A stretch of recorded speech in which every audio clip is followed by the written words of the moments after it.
علی کو نبی اکرم صلی اللہ علیہ وسلم نے اپنا نائب بنا کر چھوڑا تھا جب غزوہ تبوک میں جا رہے تھے مدینے میں. حضرت علی نے کہا بھی کہ مجھے آپ عورتوں کے ساتھ بٹھا کے جا رہے ہیں. فرمایا تمہارا مقام میرے ساتھ وہی ہے جو موسیٰ کے ساتھ ہارون کا تھا. ہارون کو چھوڑ کر گئے تھے نا یہودیوں کے پاس جب گئے تھے تورات لینے کے لیے, تو تمہارا وہی مقام ہے میرے ساتھ. تو یہ حضرت علی ہے رضی اللہ, ان کے بارے میں میرا ان کی کیا عظمت میری نگاہ میں. اس ضمن میں اس میں کوئی شک نہیں ہے. حضرت حسین رضی اللہ تعالی عنہ کی جو شہادت ہوئی ہے, ان کے ساتھیوں کی, اعزاء و اقارب کی,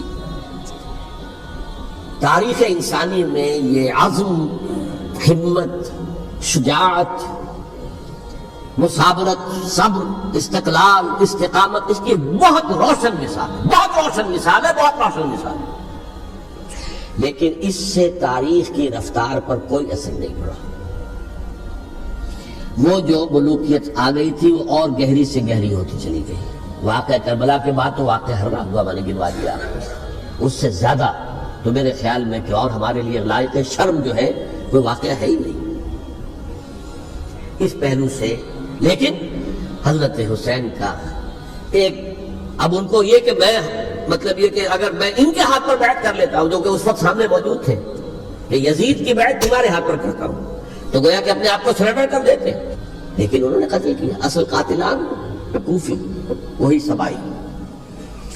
البتہ یہ ہے کہ اس واقعے کی جو یادگار ہے اس میں کوئی شک نہیں ہے کہ اس نے مسلمانوں میں سے ایک گروہ کے دل میں قربانی اور شہادت کا جذبہ بہت پیدا کیا, اس میں کوئی شک نہیں. اور جس طریقے سے کہ عاشورہ محرم میں یاد منائی جاتی ہے, جس طریقے سے اس نے اہل تشیع کے اندر قربانی کا جذبہ بے انتہا پیدا کر دیا. کہ دیکھیے حضرت حسین رضی اللہ تعالی عنہ کی اس شہادت کے بعد, اس کے بعد واقعہ ہررا بھی ہوا ہے جو واقعہ کربلا سے بھی بعض اعتبارات سے زیادہ بھیانک اور زیادہ گھناؤنا واقعہ ہے. بنو امیہ کی تاریخ ہے جس کو لوگ جانتے ہی نہیں. مدینے کے کچھ لوگوں نے بغاوت کی اور انہوں نے اس کے خلاف فوج بھیجی, اور فوج کو جو مدینہ فتح کر دیا 3 دن کے لیے حلال کر دیا. جو چاہو کرو, یہاں جسے چاہو مارو, جسے چاہو لوٹو, جس کا گھر چاہو برباد کرو, جس عورت کو چاہو ریپ کرو. اور یہ مدینہ نبی کے اندر ہوا ہے. تو کاٹ کھانے والی ملوکیت کے اندر بہت سے واقعات ہوئے. عبداللہ ابن زبیر کھڑے ہوئے, انہوں نے حکومت قائم کی تھی, لیکن یہ کہ وہ تو 6 سال کے لیے کامیاب بھی رہے, ایک حکومت قائم کی, بنو امیہ کے ہاتھ پر بیٹھنے کی, بالآخر ان کی حکومت بھی ختم ہو گئی. پھر حضرت زید کھڑے ہوئے, انہوں نے بغاوت کی, وہ بھی ناکام رہ گئے. پھر بنو عباس میں کھڑے ہوئے حضرت نفس زکیہ, حضرت حسن رضی اللہ تعالیٰ عنہ کی اولاد میں سے, وہ بھی ناکام ہو گئے, شہید ہو گئے. پھر یہ سمجھ لیا گیا کہ اب یہ جہاں تک 6ٹھی منزل ہے وہ تو دوبارہ تعمیر نہیں ہو سکتی.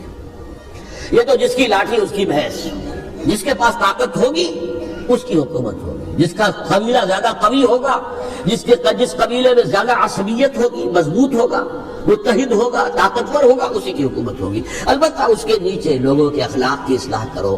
صوفیاء کرام نے وہ کام اپنے ذمہ لیا, اور بالکل وہی کام ہے کہ جو ائمہ اہل بیت کرتے رہے. حضرت حسن کی اولاد میں, پھر حضرت علی بن حسین رضی اللہ تعالی, حضرت حسین کی اولاد میں, پھر امام محمد باقر, امام محمد جعفر صادق, اور اس کے بعد بھی 5 اور. کسی نے بغاوت نہیں کی. جیسے علماء کرام کام کر رہے تھے اور جیسے صوفیاء کرام کام کر رہے تھے, ایسے ہی وہ مسلمانوں کی علمی تربیت, روحانی تربیت و تزکیہ کر رہے تھے. کسی نے حکومت کو چیلنج نہیں کی. نوٹ کر لیجیے اس بات کو. پھر میں نے عرض کیا کہ جہاں تک خلفاء ثلاثہ کی شہادت کا اور شہادت حسین یا سانحہ کربلا رضی اللہ تعالیٰ عنہم اجمعین کا تعلق ہے, اصل میں اس کو نہیں سمجھ سکتے لوگ جب تک کہ ریولوشن اور کاؤنٹر ریولوشن کا فلسفہ سمجھ میں نہ آئے. جب کسی ملک میں, کسی خطہ ارضی میں کوئی انقلابی تحریک چل رہی ہوتی ہے, ظاہر بات ہے ابتدا میں تو انقلابی لوگ چند ہوتے ہیں, کمزور ہوتے ہیں, ضعیف ہوتے ہیں, ان سے کوئی خطرہ محسوس نہیں ہوتا. لیکن کشاکش کے دوران ایک وقت آ جاتا ہے کہ پھر جو مخالف انقلاب ہیں وہ یہ سمجھ بیٹھتے ہیں، سمجھ جاتے ہیں کہ اب ہماری پیش نہیں جا رہی، اب ہمارا بس نہیں چلے گا، لہذا سر جھکا دو۔ اسے پنجابی محاورے میں کہا جاتا ہے نیوی پاؤ، اس وقت کو گزارو۔ اب اس کے بعد پھر کوئی موقع ملا تو دیکھیں گے کہ اس انقلاب کو ہم انڈو کر سکیں، کاؤنٹر ریولوشنری موومنٹس۔ یہ اصل میں فلسفہ سمجھ میں نہ آئے اور ریولوشن کا فلسفہ سمجھ میں نہ آئے تو سیرت النبی سمجھ میں نہیں آ سکتی۔ منہج انقلاب نبوی میری کتاب ہے، اس کو پڑھیے تو سیرت کا وہ تجزیہ آپ کے سامنے آئے گا جو آپ کی آنکھیں کھول دے گا کہ سیرت کو ہم کیا سمجھتے رہے اور سیرت اصل میں ہے کیا۔ بہرحال یہ کاؤنٹر ریولوشنری موومنٹس تھیں کہ جب عرب میں حضور کو فیصلہ کن قوت حاصل ہو گئی تو جو بھی مخالفین تھے انہوں نے سر جھکا لیا، سرنڈر کیا، اسلام لے آئے، وہ یا کہ چھپ گئے اسلام کے لبادے میں۔ لیکن وہ تھے اسی طاق میں کہ پھر کبھی موقع ملے تو پھر ہم اس نظام کو دہو بالا کر دیں، تلپٹ کر دیں۔ یہ رد عمل سب سے پہلے خود عرب کے اندر پیدا ہوا۔ انہیں مشرکین عرب کو جب سورہ توبہ کی پہلی 6 آیات نازل ہوئی ہیں جن میں الٹیمیٹم دے دیا گیا کہ اب کسی مشرک قبیلے سے کوئی معاہدہ اللہ کا اس کے رسول کا نہیں ہوگا، تمہیں 4 مہینے کی مہلت دی جا رہی ہے، یا ایمان لے آؤ اور یا تمہیں قتل کر دیا جائے گا۔ یہ بہت سخت آیات ہے قرآن کی، سورہ توبہ کی ابتدائی 6 آیات۔ اور حضرت علی رضی اللہ تعالیٰ عنہ کا کہنا یہ ہے کہ اس آپ کو معلوم ہے کہ مصحف میں یہ واحد صورت ہے جس سے پہلے بسم اللہ الرحمن الرحیم نہیں لکھی بھی آپ کو نظر آتی، باقی 113 صورتوں کے شروع میں بسم اللہ الرحمن الرحیم ہے۔ تو کیا وجہ ہے یہاں کیوں نہیں ہے؟ حضرت علی کا فرمانا ہے کہ یہ صورت تو تلوار ہاتھ میں لے کر اتری ہے، اور بسم اللہ الرحمن الرحیم میں اللہ تعالیٰ کے 2 اسماء ہیں، الرحمن الرحیم۔ تو یہ گویا کہ اس سے متضاد صورتحال ہے کہ اب تمہارے لیے آخری موقع ہے، یا ایمان لے آؤ اور یا قتل کر دیے جاؤ۔ اس میں ایک تیسری گنجائش خود بخود نکلتی تھی، یا یہ ملک چھوڑ کر چلے جاؤ، اور ایسا بہت سے لوگوں نے کیا، لیکن اکثر لوگوں نے گردن جھکائی۔ لیکن رد عمل ظاہر ہوا، ایک تو مرتدین کھڑے ہو گئے جنہوں نے نئی نبوتوں کو مان لیا، ایک مانعین زکوٰۃ کھڑے ہو گئے کہ ہم زکوٰۃ تمہیں نہیں دیں گے۔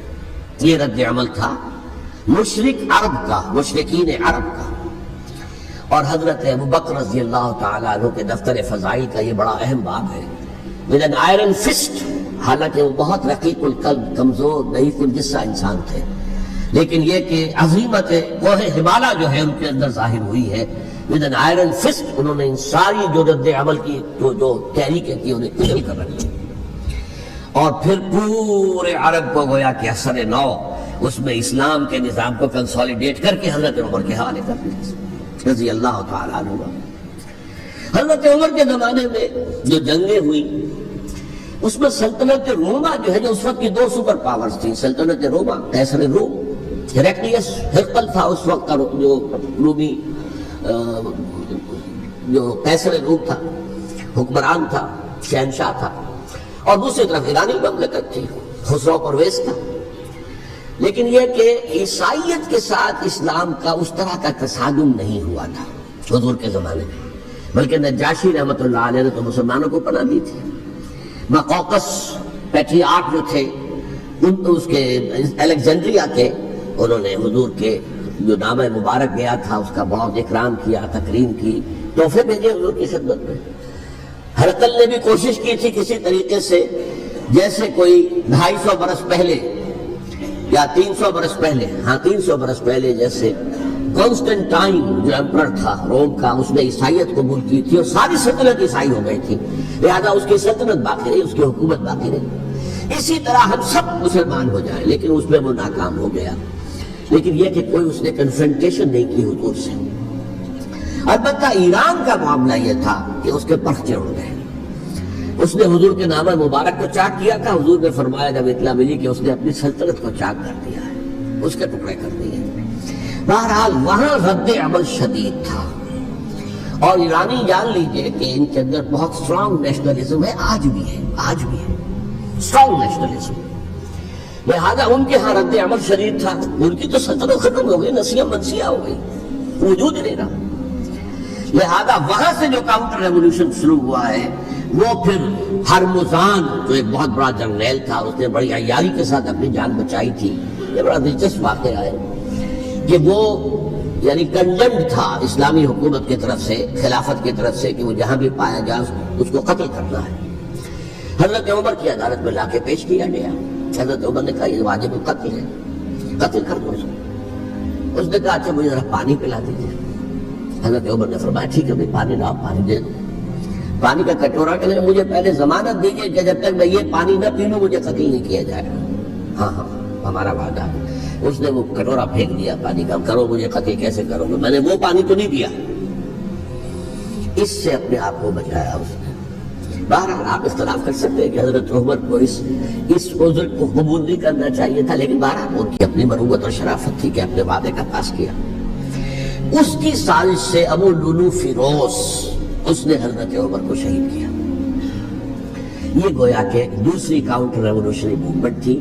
انہوں نے یہ سمجھا تھا کہ یہ ساری چکی جو چل رہی ہے، جیسے چکی کی ایک کلی ہوتی ہے، وہ کلی جگہ سے ہٹ جائے تو چکی کیسے چلے گی؟ یہی بات حضرت علی نے فرمائی تھی حضرت عمر سے رضی اللہ تعالی عنہما۔ جب شام کے محاذ پر کچھ پسپائی سی ہو رہی تھی تو حضرت عمر نے ارادہ کیا میں خود جاؤں گا محاذ پر اور کمانڈ کروں گا۔ حضرت علی رضی اللہ تعالی عنہ نے فرمایا کہ نہیں امیر المومنین آپ مت جائیں، چکی اسی وقت تک چلتی ہے جب تک کہ کلی گڑی ہوئی۔ آپ کلی ہیں اس وقت اس نظام کی جس کے گرد یہ اسلام کی چکی گھوم رہی، آپ مت جائیں۔ لہذا حضرت عمر نے ان کی بات مانی، اس قدر صائب مشورہ تھا جو دیا تھا۔ بہرحال انہوں نے یہ سمجھا تھا کہ عمر ہی کے بل پر چل رہا ہے یہ سب کچھ، لہذا عمر کو پیچھے ہٹا دینے سب بیٹھ جائے گا۔ لیکن ظاہر بات ہے کہ محمد رسول اللہ کی بنائی ہوئی عمارت صلی اللہ علیہ وسلم اتنی کمزور نہیں تھی۔ اس کے بعد حضرت عمر کے انتقال کے بعد حضرت عثمان کا انتخاب ہوا، اور حضرت عثمان کے بھی 10 سال پہلے جو ہے وہ بالکل حضرت عمر کی جو دور خلافت ہے اس کے بالکل مشابہ ہے، مماثل۔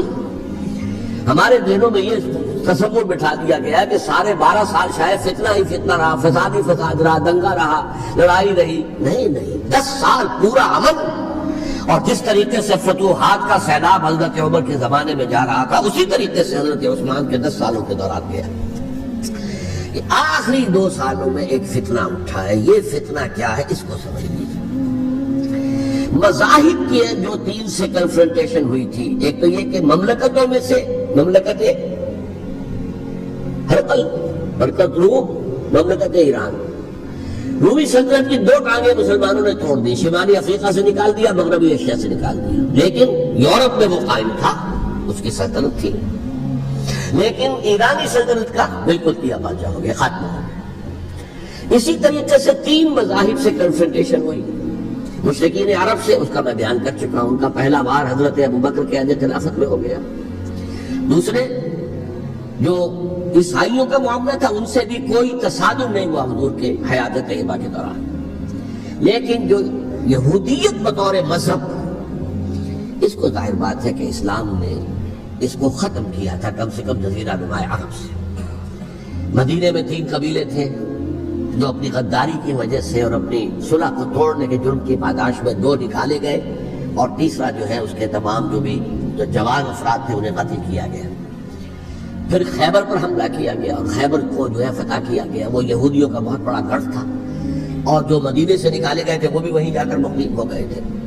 تو اس اعتبار سے، اور پھر یہودی اپنے آپ کو سمجھتے تھے اللہ کی طرف سے دنیا میں جو نمائندہ جو ہے امت وہ ہم ہے، اب انہیں معزول کر کے امت محمد کو وہاں پر کھڑا کر دیا گیا صلی اللہ علیہ وسلم۔ لہذا وہ بہت زیادہ جو سمجھئے ایگریوڈ، سب سے زیادہ جن کو غضب پہنچا ہے حضور کے دست مبارک سے، وہ یہودی تھے۔ لہذا ان کا جو رد عمل آیا ہے وہ ہے جس کے نتیجے میں حضرت عثمان شہید ہوئے، حضرت علی شہید ہوئے، حضرت حسین شہید ہوئے۔ اب اس چیز کو اچھی طرح سمجھیے، یہ جو رد عمل ہے یہ ایک شخص کے ذریعے سے آیا، اور اسی لیے بعض لوگ یہ سمجھتے ہیں کہ یہ خامخواہ کی کہانی ہے، کیا ایک آدمی اتنا بڑا کام کر سکتا؟ عبداللہ ابن سبا ایک یہودی جو اسلام کا لبادہ اوڑھ کر حضرت عثمان کے عہد خلافت میں مدینے میں آ گیا، ٹھیک، اس کے بارے میں تو میں بعد میں عرض کروں گا، لیکن ایک شخص کیا کچھ کر سکتا ہے اس کی مثال میں صاحب دے دوں آپ کو۔ پہلے حضرت مسیح علیہ السلام کے پورے دین کو ایک شخص نے ختم کر دیا، سینٹ پال جسے دنیا جانتی ہے جس کے نام سے، توحید کو تثلیث میں بدل دیا۔ حضرت عیسیٰ علیہ السلام تو توحید کی تلقین کر کے گئے تھے، توحید ختم، تثلیث آ گئی۔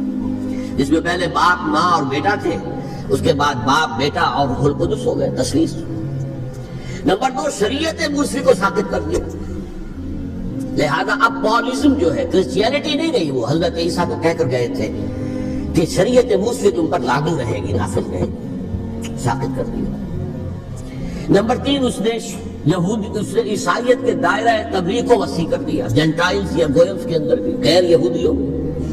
حالانکہ حضرت مسیح کہہ کر گئے تھے کہ تمہیں صرف یہودیوں سے خطاب کرنا ہے، اور میں صرف اسرائیل کے گھرانے کی کھوئی ہوئی بھیڑوں کی تلاش میں آیا۔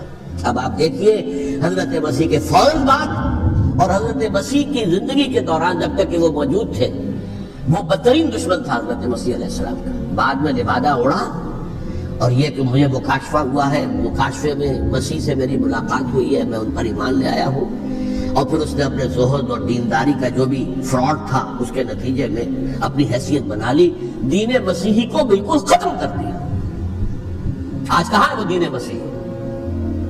دی 100 کے مصنف نے بھی صاف لکھا ہے کہ جب تک حضرت مسیح دنیا کے اندر موجود تھے، عیسائیت کی حیثیت یہودیت نے ایک فرقے سے زیادہ نہیں تھی، یہودیوں کا ایک فرقہ، ایک جماعت بس۔ یہ سینٹ پال ہے جس نے اسے ایک مستقل مذہب کی حیثیت اختیار کی ہے، تو it should be called Paulism، اور یہ ایک آدمی کا کارنامہ۔ اسی طریقے سے یہ تو ہو گیا حضرت مسیح کے فوراً بعد، رفع سماوی کے فوراً بعد۔ 1500 برس کے بعد ایک تحریک چلی ہے یورپ کے اندر، اصلاح مذہب، اور اس کی پشت پر بھی یہودی ذہن تھا۔ یہودی ذہن نے عیسائیت کو 2 حصوں میں تقسیم کر دیا، کیتھولک اینڈ پروٹیسٹنٹس، اور پروٹیسٹنٹس کو اپنا اعلی کار بنایا۔ یہ ایک علیحدہ مضمون ہے جس پر میں تفصیل میں نہیں جانا چاہتا، میری کتاب بھی موجود ہے اس موضوع پر، سابقہ اور موجودہ مسلمان امتوں کا ماضی، حال و مستقبل، اس میں میں نے تفصیل بیان کی۔ یہ جو تقسیم ہوا ہے تو وہ پہلی بات ایک یہودی، جیسے کہ علامہ اقبال نے، مارکس بھی تو ایک یہودی تھا نا، تو ابلیس کی مجلس شورا میں بڑا پیارا شعر ہے، وہ یہودی فتنہ گر، وہ روح مصدق کا بروز، ہر قبا ہونے کو ہے اس کے جنون سے چاک چاک۔ یہ ایک یہودی فتنہ گر مارکس نے وہ تصور دنیا کو دیا جس نے عظیم انقلاب برپا کیا روس کے اندر، بولشوک ریولوشن، اور جو پھر آدھی دنیا میں پھیل گیا۔ آج سے 50 سال پہلے امریکہ کانپتا تھا، روس کے سامنے کھڑا ہوا کانپ رہا تھا، اس لیے کہ روس سائنٹیفک ترقی میں امریکہ سے بہت آگے تھا، اس کے ایسٹروناٹ پہلے گئے ہیں خلا کے اندر، امریکہ تو بہت پیچھے تھا۔ بہرحال اس نے جس طریقے سے USSR کا خاتمہ کرایا ہے وہ ایک علیحدہ بات ہے، میں اس وقت اس طرف نہیں جانا چاہتا، لیکن جان لیجئے کہ وہ ایک شخص کا کارنامہ، وہ یہودی فتنہ گر، وہ روح مصدق کا بروز، ہر قبا ہونے کو ہے اس کے جنون سے تار تار۔ اسی طرح وہ عبداللہ ابن سبا، یہودی فتنہ گر۔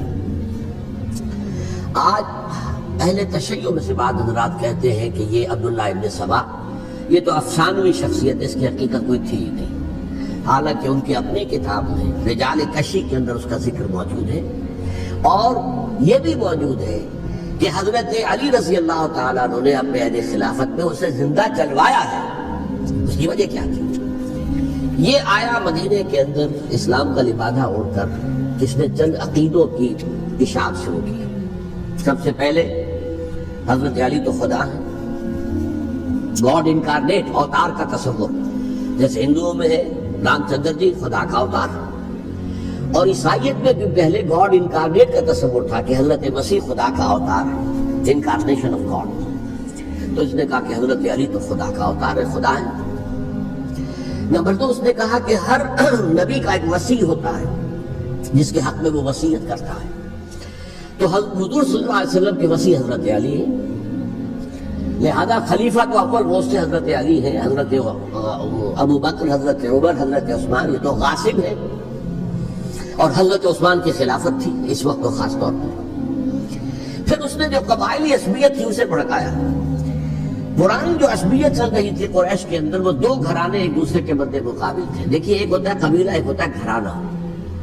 ہمارے پنجاب میں ایک قبیلہ ہے وٹو قبیلہ، اس کے گھرانے بہت سے، مانے کے، لالے کے، سجے کے، شعبت کے، یعنی کوئی لالا تھا ان میں سے بڑا، ان کے بیٹے ہو گئے لالے کے، ان کی اولاد، خاندان یہ کہلاتے ہیں، قبیلہ ایک، یہ وٹو قبیلہ۔ جو قبیلہ تھا قریش، اس میں گھرانے بہت تھے، بنو ہاشم، بنو امیہ، بنو تیم، بنو عدی، یہ بہت سے گھرانے تھے۔ تو چوٹی کے دو گھرانے جو تھے وہ بنو ہاشم اور بنو امیہ، ان کے درمیان جب کلش تھی، مقابلہ، مسابقت، اور یہ مسابقت فی الخیر بھی ہوتی تھی۔ اگر انہوں نے غریبوں کو کھانے کھلائے ہیں تو ہم ان سے بڑھ کر کھلائیں گے، اگر وہ حاجیوں کی خدمت کرتے تو ہم ان سے بڑھ کر کریں گے۔ تو ان کے اندر یہ مسابقت فی الخیر بھی تھی، لیکن جب کلش تھی کہ کوئی ہم سے آگے نہ نکل جائے، وہ سمجھتا تھا وہ آگے نہ نکل جائے۔ پر اس شخص نے اس پرانی عصبیت کو تازہ کیا کہ حضور تو بنو ہاشم میں سے تھے، لہذا خلافت حق ہے بنو ہاشم کا، یہ غاصب ہے۔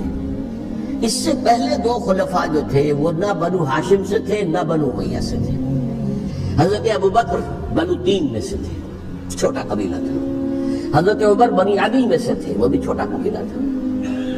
یہ حضرت عثمان پہلے خلیفہ جو بنو امیہ میں سے تھے، جن کی پرانی چپکلش بنو ہاشم سے تھی۔ اب اس کو موقع مل گیا کہ پرانی قبائلی عصبیت کو بھڑکائے۔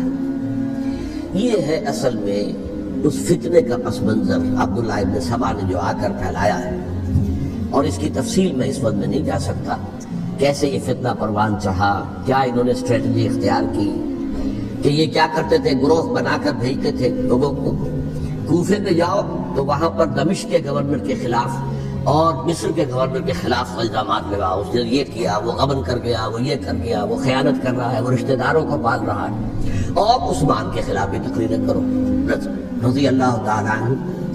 دمشق میں جاؤ تو کوفے کے گورنر کے خلاف، کیونکہ دمشق کے گورنر کے خلاف بات کرو گے تو لوگوں کو معلوم ہوگا کہ یہ جھوٹ بول رہے ہیں، لیکن یہ کہ وہاں تو تم بات کرو کوفے کے گورنر کے خلاف اور مصر کے گورنر کے خلاف اور حضرت عثمان کے خلاف۔ مصر میں جاؤ تو بات کرو کوفے کے اور شام کے گورنر کے خلاف اور حضرت عثمان کے خلاف۔ یہ انہوں نے ایسا اٹھایا، اور اس زمانے میں آپ کو معلوم ہے ذرائع رسل و رسائی تھے نہیں، نہ اس فتنے کی پتہ چل سکا جب تک کہ وہ فتنہ جو ہے پوری طرح برگو بار لا کر تراور درخت نہیں بن گیا۔ اس کے نتیجے میں حضرت عثمان رضی اللہ تعالیٰ عنہ شہید ہوئے، اور خلیفہ پھر حضرت علی رضی اللہ تعالیٰ عنہ کو انہی سوائیوں نے، جنہوں نے گھیراؤ کیا تھا، جنہوں نے حضرت عثمان کو شہید کیا ہے، یہی حضرت علی رضی اللہ تعالیٰ عنہ کے ارد گرد ہوئے۔ اور حضرت علی رضی اللہ تعالیٰ عنہ بھی نہیں چاہتے تھے خلافت کی بیعت لینا، لیکن آخر کیا کرتے؟ کیا وہ امت کو بغیر خلیفہ کے چھوڑ دیتے؟ حضرت زبیر سے کہا گیا، انہوں نے نہیں مانا، رد کر دی بات۔ حضرت طلحہ سے کہا گیا، انہوں نے نہیں مانا، حضرت علی سے کہا گیا، اب عشرہ مبشرہ میں سے یہی تو تھے نا، لہذا انہوں نے تسلیم کر لیا، خلافت ہو گئی۔ لیکن اس کے بعد جو خانہ جنگی ہوئی ہے، اس خانہ جنگی کے نتیجے میں نوٹ کر لیجئے کہ 1,00,000 کے قریب مسلمان ایک دوسرے کی تلواروں اور نیزوں اور برچھیوں اور تیروں سے ختم ہو گئے، ہلاک ہو گئے۔ یہ ہماری تاریخ کا تاریخ ترین باب ہے۔ 5 سال، 4.5 سال حضرت علی کی خلافت کے، اور 6 مہینے حضرت حسن کی خلافت کے رضی اللہ تعالیٰ عنہ۔ اس سے کیا ہوا کہ ایک طرف تو اسلام کی جو توسیع ہو رہی تھی، تھمتا نہ تھا کسی سے سیل رواں ہمارا، وہ سیلاب رک گیا، انٹرنل سیبوٹاج ہو گئی نا، تو اندر ہی آپس ہی میں اگر دست و گریبان ہو گئے تو باہر اب کیا توسیع کرتے ہیں، وہ توسیع کا عمل رک گیا۔ اور یوں سمجھیے کہ جیسے ٹرک اگر کبھی چل رہا ہو، بھرا ہوا ہو، لوڈنگ، اور وہ چڑھائی چڑھ رہا ہو، تو اگر کہیں موشن ٹوٹ جائے، ٹرک کو رکنا پڑے، تو ڈرائیور کے جان پر بن جاتی ہے، اس لیے کہ اس کو دوبارہ سٹارٹ کرنا، اور جبکہ وہ چڑھائی پر ہے، انکلائن پر ہے، آسان کام نہیں ہوتا، خطرہ ہوتا ہے وہ پیچھے جو ہے وہ نہ جائے۔ اور پہاڑی علاقوں میں آپ کو معلوم ہے ذرا پیچھے چلے جانے کا مطلب جو ہے بہت خطرناک جو ہے نتیجہ نکل سکتا ہے۔ بہرحال حضرت علی رضی اللہ تعالیٰ عنہ نے اپنے خلافت میں ایک کام یہ کیا، اب اس کی کیا مصلحتیں تھیں یہ تو انہی کے علم میں ہوگا، ہم قیاس کر سکتے ہیں، میں اس میں نہیں جانا چاہتا۔ ابھی تک خلافت کا مرکز تھا مدینہ منورہ، حضرت ابوبکر، حضرت عمر، حضرت عثمان، وہی جہاں حضور صلی اللہ علیہ وسلم رہے تھے اور جہاں پر کے حضور مدفون تھے۔ لیکن حضرت علی نے اپنا مرکز جو ہے وہ کوفہ بنا دیا۔ اچھا، اس کی ایک ظاہری وجہ یہ سمجھ میں آتی ہے کہ اسلام کا جو پھیلاؤ ہو گیا تھا، وہ سلطنت اتنی وسیع ہو گئی تھی کہ مدینہ منورہ بہت جنوب میں اور بڑے صحرا کو عبور کر کے جانا ہوتا تھا۔ کوفہ جبکہ ایسی مقام پر تھا کہ جہاں سے مشرقی راستہ جا رہا ہے ایران کو، عراق کے اندر تو ہے وہ شہر کوفہ، اور ایران اور خراسان اور ہندوستان کو راستہ جا رہا ہے، وہیں سے شمال کی طرف جا رہا ہے، شام کی طرف اور ترکی کی طرف، اور وہاں سے پھر یہ کہ مغربی افریقہ کو بھی کنٹرول کرنا، جو شمالی افریقہ کو وہ بھی آسان تھا۔ بہرحال حضرت علی نے کوفہ کو اپنا مرکز بنایا، اور نتیجہ یہ ہوا کہ سبائیوں کا بھی مرکز وہی بن گیا، چونکہ انہوں نے اپنے آپ کو گردا گرد رکھا حضرت علی کے رضی اللہ تعالیٰ عنہ۔ اب ظاہر بات ہے کسی پرٹیکولر پرسن کے خلاف تو کوئی مقدمہ موجود تھا نہیں، بلکہ جب جنگ جمل ہو رہی تھی، ابھی جنگ نہیں ہوئی تھی، حضرت عائشہ، حضرت طلحہ، حضرت زبیر وہ لے کر آئے تھے ایک لشکر اس مطالبے کے لیے کہ حضرت عثمان کے قاتلوں کو سزا دی جائے، قصاص لیا جائے۔ حضرت علی رضی اللہ تعالیٰ عنہ سے گفت و شنید ہو رہی تھی، حضرت علی جو ہے اس میں آمادہ ہو گئے کہ ٹھیک ہے میں جو بھی قاتلین عثمان ہیں ان کو گرفتار کر کے سزا دوں گا۔ این اسی وقت کوفے کی مسجد کے اندر جو ہے 10,000 کا مجمع کھڑا ہو گیا، ہم سب قاتل عثمان ہیں، لو ہم سے بدلہ کہاں سے ہوگا۔ اور انہوں نے کیا کیا، جاتے ہی جنگ چھیڑ دی، جب چھڑ جائے تو یا مرو یا مارو، اس کے علاوہ تو کوئی چارہ کار ہوتا ہی نہیں۔ ایک رات میں 10,000 مسلمان شہید ہوئے، جن میں 2 عشرہ مبشرہ میں سے حضرت زبیر اور حضرت طلحہ رضی اللہ تعالیٰ عنہ۔ تو یہ صورت تھی، سبائیوں نے گھیراؤ کیا حضرت علی کا رضی اللہ تعالیٰ۔ حضرت معاویہ دعوے دار نہیں تھے خلافت کے، قتل نہیں، ان کا صرف ایک دعویٰ تھا، اور وہ یہ تھا کہ عثمان کے قاتلوں کو گرفتار کرو، یا خود سزا دو یا ہمارے حوالے کرو، ہم اس سے قصاص لیں گے۔ اس لیے کہ قبیلہ بنو امیہ کا تھا، اور حضرت ابی معاویہ بنو امیہ میں سے، تو ایک خاندانی طور پر جو ہے ہم قصاص لیں گے ان سے جنہوں نے قتل کیا ہے حضرت عثمان کو۔ لیکن یہاں ظاہر بات ہے کہ حضرت علی رضی اللہ تعالیٰ عنہ کی طرف سے مطالبہ یہ ہوتا تھا تم پہلے میری بیعت کرو، میرے ہاتھ مضبوط کرو تاکہ میں ان کے خلاف کوئی اقدام کر سکوں۔ لیکن انہیں یہ اندازہ تھا کہ اگر میں نے بیعت کی تو ظاہر بات ہے کہ حضرت علی تک پہنچنے سے پہلے مجھے گھر پر اڑا دیں گے یہ لوگ، اس لیے کہ سپاہی جو ہے وہ آپ کو گھیرے ہوئے۔ بہرحال ایک عجیب الجھاؤ، ایک ڈائلیما تھا جس کی وجہ سے یہ جنگ چلتی رہی، اور حضرت علی رضی اللہ تعالیٰ عنہ کو انہی کے شیعان علی ہی کے اندر سے وہ جماعت علیحدہ ہوئی تھی جس کو ہم خوارج کے نام سے جانتے ہیں، اور ایک خارجی ملزم ابن ملجم ہی نے حضرت علی کو شہید کیا رضی اللہ تعالیٰ عنہ۔ پھر حضرت حسن رضی اللہ تعالیٰ عنہ، اب دیکھیے کس قدر صحیح بات تھی جو حضرت علی رضی اللہ تعالیٰ عنہ نے فرمائی جب ان سے کہا گیا کہ کیا ہم آپ کے بیٹے حسن کے ہاتھ پر بیعت کر لیں رضی اللہ تعالیٰ عنہ۔ فرمایا نہ میں تمہیں اس کا حکم دیتا ہوں نہ میں اس سے روکتا ہوں، یہ تمہارا معاملہ ہے، امرہم شورا بینہم، تم اپنے باہمی مشورے سے جو فیصلہ کرو گے ٹھیک ہے، میں نہ حکم دیتا ہوں نہ روکتا ہوں۔ اس کا کیا مطلب ہے؟ باپ کے بعد بیٹے کی خلافت ہرگز حرام نہیں ہے، ورنہ کہتے کیسے ہو سکتا ہے میرا بیٹا؟ نہیں، یہ نہیں کہا۔ حضرت عمر سے بھی کہا گیا تھا کہ اپنے بیٹے کو نامزد کر دیں، عبداللہ ابن عمر کو، تو انہوں نے جواب میں کیا کہا؟ اسے تو طلاق دینی بھی نہیں آتی۔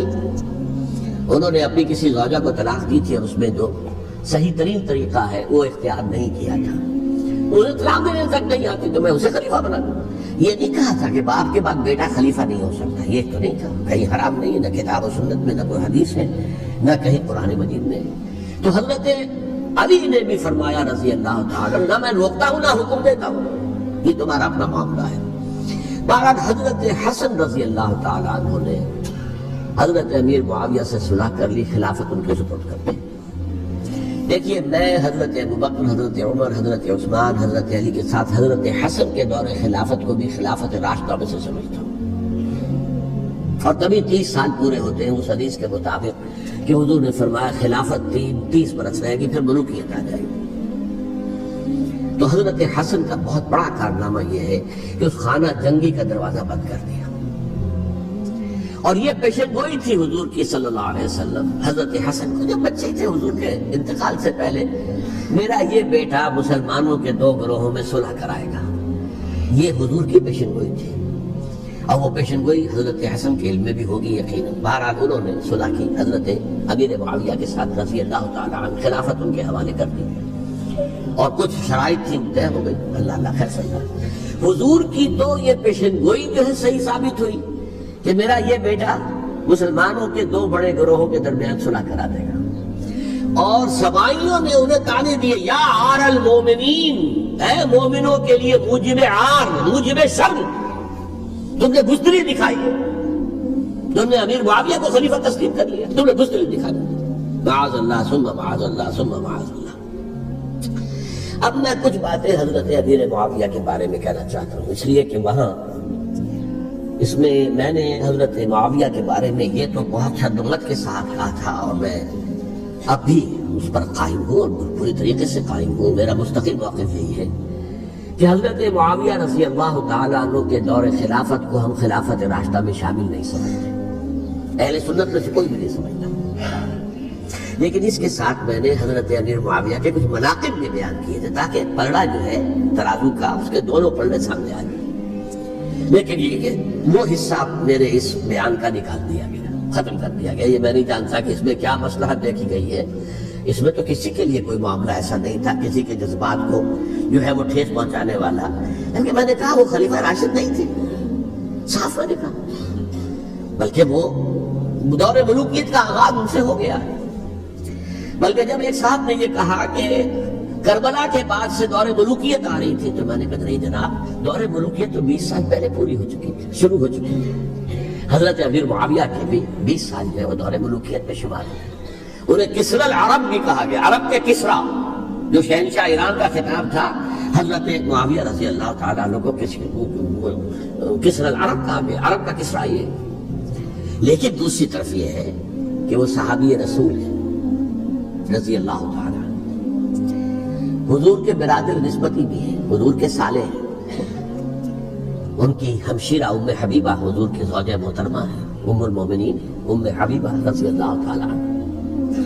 پھر کس قدر معتمد علیہ تھے حضور کے کہ کاتبان وحی میں شامل تھے، وحی کی کتابت کرنے والے چند لوگ تھے جنہیں کہ حضور کہتے تھے کہ اب یہ آیت لکھ لو، ان میں سے ایک امیر معاویہ بھی رضی اللہ تعالیٰ۔ تو بڑے توازن کی ضرورت ہے۔ دیکھیے صحابہ کرام کا جہاں تک تعلق ہے، اہل سنت کا موقف یہ ہے کہ صحابہ تو کلہم عدول، صحابہ سب کے سب نیک نیت ہیں، اور ان کی روایت جو ہے قبول کی جائے گی، رد نہیں کی جائے گی، ان پر کوئی جرح و تعدیل نہیں ہوگی، اس لیے کہ ان کا تزکیہ محمد رسول اللہ صلی اللہ علیہ وسلم نے کیا تھا۔ لہذا یہ تو ہو سکتا ہے کہ کسی صحابی سے کوئی خطا ہو جائے، لیکن وہ خطا اجتہادی ہوگی، نیت کی خطا نہیں ہوگی، نیت کی غلطی نہیں ہوگی۔ اگر کسی صحابی کی نیت پر حملہ کیا جائے تو یہ اصل میں طعن ہے، حملہ ہے حضور پر کہ وہ تربیت دے نہیں سکے اپنے ساتھیوں کو، معاذ اللہ ثم معاذ اللہ ثم معاذ اللہ، وہ تزکیہ کر ہی نہیں سکے۔ 3 جگہ جو قرآن میں آیا ہے یتلو علیہم آیاتہ ویزکیہم، تو کیا تزکیہ کیا؟ اگر ان کے قریب ترین ساتھی جو تھے، اگر ان کے اندر بھی بدریت تھی اور دنیا کی طلب تھی اور دنیا کے اندر اقتدار حاصل کرنے کا جذبہ تھا، تو پھر کیا تزکیہ کیا؟ معاذ اللہ ثم معاذ اللہ۔ لہذا صحابہ سب کے سب عدول ہیں، اور ان سے اختلاف ممکن ہے، لیکن ان کی نیت پر حملہ نہیں ہو سکتا۔ تو حضرت امیر معاویہ کی شخصیت ایک چیز ہے، آپ کا دور خلافت دوسری چیز ہے۔ شخصیت کے اعتبار سے صحابی رسول ہیں، برادر نسبتی ہے حضور کے صلی اللہ علیہ وسلم، اور پھر یہ کہ اس قدر معتمد علیہ ہے صحابہ میں سے کہ وہ کاتبان وحی، یہ عام آدمی کے کرنے کا کام نہیں تھا جو وحی کی کتابت کرے، اللہ کے کلام کی۔ البتہ یہ ہے کہ جیسا کہ میں نے عرض کیا، ان کا دور خلافت راشدہ نہیں ہے، وہ ملوکیت کا دور ہے۔ یہ میں نے عرض کیا، میں نے ایک صاحب نے جب یہ کہا کہ ملوکیت شروع ہو رہی تھی، میں نے کہا شروع نہیں ہو رہی تھی، ملوکیت تو 20 سال پہلے شروع ہو چکی تھی۔ اسی طریقے سے ایک صاحب نے کہا تھا کہ اسلام کو قائم کرنے کے لیے حضرت حسین میدان میں آئے، میں نے کہا یہ بھی غلط ہے، اسلام تو 60 سال پہلے قائم ہو چکا تھا، نبی اکرم صلی اللہ علیہ وسلم کے دستے مبارک سے اسلام قائم ہو گیا، جعل الحق وزهق الباطل ان الباطل كان زهوقا، پھر 30 برس تک وہ کامل شکل کے اندر قائم رہا۔ تو اسلام جو ہے وہ جو ہے در حقیقت اب قائم کرنے والی بات نہیں تھی، البتہ اس کے اندر زوال شروع ہو گیا تھا۔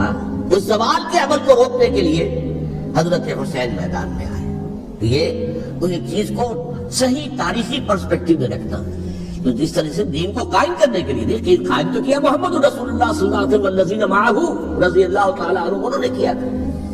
ہاں اب جو ہے وہ اپنی اس شاندار حیثیت سے نیچے گرنے لگا تھا، وہ میں بعد میں عرض کروں گا کہ میں نے اسے کیا عرض کیا تھا کہ یہ اس زوال کو روکنے کے لیے کسی طریقے سے یہ اپنی اصل حقیقت پہ قائم رہے، یہ حضرت حسین رضی اللہ تعالیٰ عنہ کے سعی تھے۔ اچھا، حضرت امیر معاویہ کے جو 20 سال ہیں وہ پورے امن، سکون، اطمینان، کوئی جھگڑا، کوئی فساد، کوئی اختلاف، کوئی باہمی فارغ نہیں، کچھ نہیں، 20 سال۔ یہ بھی تاریخ کی بڑی چشم کشا حقیقت ہے جو عام طور پر لوگوں کے علم میں نہیں ہے۔ سبائی بھی دبکے رہے، حضرت امیر معاویہ کی حکومت اتنی مضبوط تھی، کنٹرول، کہ ان کو کچھ سر اٹھانے کا موقع نہیں ملا۔ موجود تھے، دبکے رہے، جیسے کہ میں نے کہا ریولوشن کے آخری مرحلے پر آ کر جو مخالفین ہیں وہ دب جاتے ہیں کہ پھر دیکھیں کہ موقع ملے گا تو پھر لیں گے ان سے حساب کتاب۔ 20 سال رہے ہیں پورے امن کے۔ 10 سال کے بعد یعنی درمیان میں ہے حضرت امیر معاویہ کا عہد خلافت۔ ایک صحابی جو کہ بزرگ صحابہ میں سے ہیں، مغیرہ ابن شعبہ رضی اللہ تعالی عنہ، وہ آتے ہیں، وہ کہتے ہیں کہ دیکھیے امیر المومنین، کتنی بڑی خانہ جنگی رہی تھی مسلمانوں کی آپس میں، اور اب بھی اگر آپ کسی کو نامزد کیے بغیر چھوڑ گئے امت کو تو پھر خانہ جنگی ہو جائے۔ 1 لاکھ اس وقت جو ہے وہ ہلاک ہوئے تھے، نہ معلوم اب کتنے ہلاک، لہذا آپ اپنی زندگی ہی میں نامزد کر دیجئے کسی کو خلیفہ، ولی عہد بنا دیجئے۔ حضرت امیر معاویہ نے ابتداءً جو ہے انکار کیا نہیں، لیکن ان کے دلائل ایسے تھے وزنی، اور میں سمجھتا ہوں کہ وہ بات صحیح تھی جو مغیرہ ابن شعبہ نے کہی، اس لیے کہ اب صحابہ کرام میں سے جو کبار صحابہ تھے وہ تو سب دنیا سے رخصت ہو چکے تھے۔ اب تو یا صغار صحابہ رہ گئے تھے جو حضور کے زمانے میں بچے تھے، حضرت حسن، حضرت حسین، عبداللہ ابن زبیر کے بچے تھے نا، یا تو وہ تھے، اور یا بالکل نو مسلم تھے، اور نو مسلموں میں بڑی تعداد وہ تھی جو ایرانیوں کی تھی، شامیوں کی تھی، ادھر کی تھی، ادھر کی تھی، تو ان کو تو ظاہر بات ہے کہ تربیت نبوی سے کیا خلافت راشدہ سے بھی اکثر و بیشتر کو حصہ ملا ہی نہیں۔ تو اس صورت میں اب وہ اعلیٰ ترین معیار پر حکومت کے نظام کو قائم کرنا ممکن نہیں ہے۔ کوئی قبائلی عصبیت جب تک حکومت کے پشت پر نہیں ہوگی، حکومت مستحکم نہیں ہوگی۔ یہ گویا کہ ایک جس کو کہتے ہیں کہ حقیقت بینی، واقعیت پسندی، ایک آئیڈیالزم ہے اور ایک ریئلزم ہے کہ آپ فیکٹس آن دی گراؤنڈ کو غور کریں، سوچیں اس کے اوپر اور پھر کوئی فیصلہ کریں۔ اس اعتبار سے پھر حضرت امیر معاویہ نے بات مان لی اور بیعت لے لی لوگوں سے حضرت یزید کے لیے کہ یہ خلیفہ ہو گئے میرے بعد، اس کو ولی عہد بھی کہتے ہیں۔ اچھا، اس وقت 5 افراد ایسے تھے کہ جنہوں نے اس سے اختلاف کیا، یہ بات بہت اہم ہے۔ میرا کتاب چاہے سانحہ کربلا، اس کے کچھ نسخے آج یہاں ہوں گے، آپ لوگ پڑھیے اسے غور سے اور پھیلائیے تاکہ حقیقت سامنے آئے۔ 5 افراد کون تھے جو ہونے چاہیے؟ ابو بکر فوت ہو گئے، ان کے بیٹے عبد الرحمن ابن ابی بکر۔ عمر فوت ہو گئے، ان کے بیٹے عبداللہ ابن عمر۔ عباس فوت ہو گئے، ان کے بیٹے عبداللہ ابن عباس۔ زبیر فوت ہو گئے، ان کے بیٹے عبداللہ ابن زبیر۔ اور حضرت حسن جو ہے ان کا انتقال ہو چکا تھا، حضرت علی کے بیٹے حضرت حسین رضی اللہ تعالیٰ عنہ اجمعین۔ حضرت حسن کے بارے میں ایک فریق کا کہنا یہ ہے کہ انہیں زہر دے کر ہلاک کیا گیا، اہل تشیع کا قول یہ ہے، جبکہ اہل سنت کہتے ہیں کہ نہیں، وہ اپنی جو بھی طبی وہ موت تھی اس سے ان کے وفات۔ لیکن میں اس میں نہیں کہنا چاہتا، اس لیے کہ یہ مائکرو ہسٹری جو ہے نا، وہ تو ایک ایک واقعے کے لیے ادھر کی روایات کیا، ادھر کی کیا ہیں، ان کے پاس کیا دلائل، یہ تو کسی ریسرچ اسکالر کا موضوع، میرا موضوع نہیں ہے۔ لیکن بہرحال یہ 5 حضرات تھے جنہوں نے ولی عہدی کی بیعت نہیں کی، لیکن حضرت معاویہ اتنے حلیم الطبع انسان تھے، انہوں نے جبر نہیں کیا، کوئی تشدد نہیں کیا۔ ٹھیک ہے، ولی عہدی کی بیعت نہیں کر رہے، کوئی بات نہیں، میری بیعت تو کی ہوئی ہے نا، ابھی تو میں زندہ ہوں، بات ختم ہو گئی، میری بیعت کو نہیں چھوڑا انہوں نے، فسخ بیعت نہیں کی۔ اس اعتبار سے انہوں نے نہ کوئی تشدد کیا، نہ جبر کیا، نہ کوئی مواخذہ کیا۔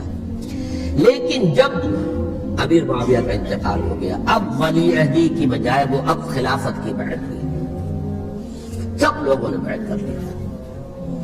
ان 5 میں سے ایک فوت ہو چکے تھے، حضرت عبد الرحمن ابن ابی بکر فوت ہو چکے رضی اللہ تعالی۔ 4 تھے، ان 4 میں ایک اختلاف ہوا۔ 2 کی رائے یہ تھی، عبداللہ ابن عمر، عبداللہ ابن عباس، کہ اگرچہ یہ کام غلط ہوا ہے کہ اسلام کی روح کے منافی ہوا ہے، یہ بادشاہت کی بنیاد پڑ رہی ہے، لیکن یہ بات ایسی نہیں ہے کہ اس کی بنا پر ہم خانہ جنگی شروع کروا دیں امت کے اندر، خون خرابہ کروائیں، فساد کروائیں۔ لہذا انہوں نے بیعت کر لی۔ اب کوئی اگر یہ کہے معاذ اللہ کہ وہ بک گئے تھے یزید کے ہاتھوں، معاذ اللہ ثم معاذ اللہ، وہی بات آپ اختلاف کر سکتے ہیں کہ انہیں نہیں کرنی چاہیے تھی، یہ کوئی رائے رکھے، مجھے اختلاف نہیں، لیکن ان کی نیت پر حملہ کریں گے تو حملہ محمد رسول اللہ پر ہوگا صلی اللہ علیہ وسلم۔ عبداللہ ابن عمر کون ہے؟ کتنی حدیثیں ان سے جو ہے وہ منقول ہیں۔ عبداللہ ابن عباس کون ہے؟ جنہیں حضور نے جو ہے ان کے لیے دعا کی تھی، اے اللہ فقہہ فی الدین وعلمہ التاویل، اے اللہ اس نوجوان کو دین کا فہم عطا کر اور قرآن کی تعویل اور تفسیر کا علم عطا کر۔ حبر الامہ کہلاتے ہیں۔ وہ کہیں پیسوں اور ٹکروں کے عوض بن جانے والے نہیں تھے، انہوں نے امت کی مصلحت دیکھی، نیت جو ہے اس پر حملہ نہ کیجیے، البتہ اختلاف کا حق آپ کو حاصل ہے۔ دو حضرات جو ہے ڈٹے رہے کہ نہیں، ہمیں کم وقت میں ریزسٹ کرنا ہے۔ عبداللہ ابن زبیر عمر کے اعتبار سے وہ بڑے ہیں۔ مسلمانوں میں سب سے پہلے ولادت مدینے میں جا کر جو ہوئی ہے وہ عبداللہ ابن زبیر کی ہوئی ہے۔ ہجرت کر کے جب مہاجرین وہاں پہنچے، کچھ عرصے تک کسی کے ہاں کوئی اولاد نہیں ہوئی، تو لوگوں نے تانے دینے شروع کر دیے کہ معلوم ہوتا ہے کہ یہاں آ کر یہ مکے کے رہنے والے جو ہے کمزور ہو گئے ہیں، ان کے ہاں اولاد ہی نہیں ہو رہی۔ پھر عبداللہ ابن زبیر کی ولادت ہوئی ہے، یہ حضرت ابو بکر کے نواسے ہیں، حضور کی زوجہ محترمہ حضرت عائشہ کی بہن، حضرت دیکھیے ابھی نام نکل گیا ہے جی، حضرت اسماء رضی اللہ تعالی عنہما، یہ ان کے صاحبزادے ہیں، حضرت زبیر کے بیٹے۔ ان کا فیصلہ ہوا کہ ہمیں رجسٹ کرنا ہے کم وقت میں، ایٹ اینی کاسٹ۔ حضرت حسین ابن علی رضی اللہ تعالی عنہما کا بھی فیصلہ ہوا کہ ہمیں رجسٹ کرنا ہے کم وقت میں۔ البتہ ان میں بھی ایک اختلاف ہو گیا، یعنی یہ دو تو جڑے رہے، ان دو میں اختلاف ہو گیا۔ عبداللہ ابن زبیر کا کہنا یہ تھا کہ ہمیں حجاز میں رہنا چاہیے، یہ سرزمین ہے جس میں نبوت کی برکات سب سے زیادہ ہیں، یہاں ہم مضبوط قلعے کے اندر ہیں، ہمیں یہاں سے جو ہے رجسٹ کرنا چاہیے اور ختم کرنا چاہیے اس نظام کے اندر جو خرابی آ گئی ہے اس کو۔ حضرت حسین رضی اللہ تعالیٰ عنہ کے پاس خطوط کا تانتا بجا ہوا تھا، کوفے سے لوگ خط لکھ رہے تھے، آئیے آئیے آئیے، ہم آپ کے ہاتھ پر بیعت کریں گے، ہم آپ کے ہاتھ پر بیعت کریں گے، ہم آپ کے ہاتھ پر بیعت کریں گے۔ یہی وہ کوفہ جو حضرت علی کا دارالخلافہ رہا تھا اور جو پھر سبائیت کا گڑھ بن گیا تھا۔ چنانچہ حضرت حسین نے حضرت مسلم بن عقیل کو بھیجا وہاں پر کہ میرے نمائندے کی حیثیت سے جا کر وہاں پر بیعت لو۔ 10-12 ہزار افراد نے بیعت کر لی، لیکن اس کے بعد یزید کی طرف سے گورنر بنا کے بھیجا گیا ابن زیاد کو۔ ابن زیاد نے آ کر جو تشدد کیا اور سختی کی تو سب کے سب بیعت توڑ کر اور سب منحرف ہو گئے۔ مخلصین تو وہ تھے نہیں، الکوفی لایوفی، کوفی جو ہے وہ تو کوئی وعدہ وفا کرنے والا ہوتا ہی نہیں، بیعت توڑ دی۔ فمن نقص فانما ينقص على نفسه، بیعت کے بعد بیعت توڑ دینا بہت بڑا گناہ ہے، توڑ دیا۔ ادھر اطلاع مل گئی حضرت حسین کو، چل چکے تھے، وہ راستے میں تھے کہ وہاں تو مسلم بن عقیل شہید ہو گئے اور سب لوگوں نے بیعت توڑ دی۔ اب واپس جانا چاہتے تھے، لیکن مسلم بن عقیل کے بیٹے جو ہے اڑ گئے۔ یہ عرب کی اپنی ایک جو ہے پرانی ان کی حمیت اور ان کا قبائلی نظام کہ اب ہم اپنے والد کے خون کا قصاص لیے بغیر نہیں جائیں گے۔